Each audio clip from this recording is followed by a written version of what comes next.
lots of kids want to be actors. Lots of kids want to be football stars, or they're kind of drawn to, I think, the specialness of it, trying to be special in some way, trying to find some way to be noticed. I mean, and by that I mean, I think a lot of kids come to acting for, well, not unsavory reasons, less than noble ones. And then slowly, I think if it's something you're really meant to be doing, the desire to communicate and to share and to be a part of something bigger than yourself takes over, and a certain craftsmanship can come involved with, and that'll bring you a lot of pleasure. I have tried lots of different hats as far as the performing arts are concerned. And not even just the performing arts, just kind of storytelling in general. I like writing, I like directing, I like producing things. I like being close to it. There's a tremendous amount of anxiety and stress that comes along with performing. That's nice. It's nice to be a part of it and not be part of that. I feel like I've spent the great bulk of my life at war with my nervous system, you know, trying to overcome it.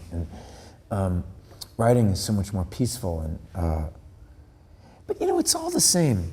You know, acting and directing are both interpretive arts, and they're all about telling a story. And writing is storytelling. I mean,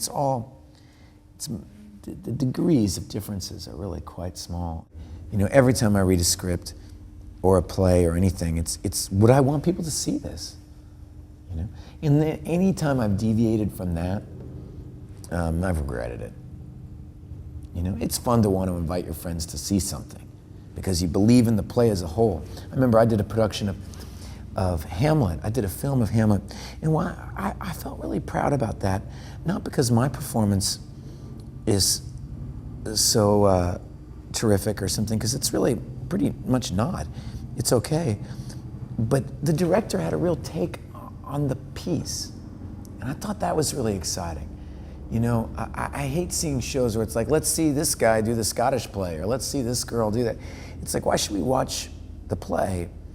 And I felt as a production as a whole, we as a company, you know, when you have a hit on something, that feels really good. Well, the Bridge Project was funny because there's the Chekhov, and you know, the Chekhov is so mysterious and elusive, you know, the kind of great dream of naturalism and what Stanislavski was talking about, what Chekhov was aiming for. And a lot of it's just about simplicity, about getting out of your own way and letting it happen all by itself. And with the Shakespeare, it's completely different, because the Shakespeare is all about figuring out what the hell your character is saying, first of all. Like, just, who is this person? I can't even read the plays. I know some people can, but I literally have, I got a tape of a play of it, of a production of the play, and read it while I watched it and stopped. And it's very, Shakespeare comes so alive in the doing. And, but I love it, and I love breaking down the text and figuring out what the words mean. And there's this great joy that comes from, at one moment, not knowing what a certain series of sentences even mean, and then later being able to get a laugh on it. You say, not only do you know what it means, but you can actually translate it to 1,000 people so that they know what it means. And that's very exciting, and it's silly, but it's fun. And that comes from building the character and inhabiting the circumstances with such commitment and force that they just instantaneously recognize it.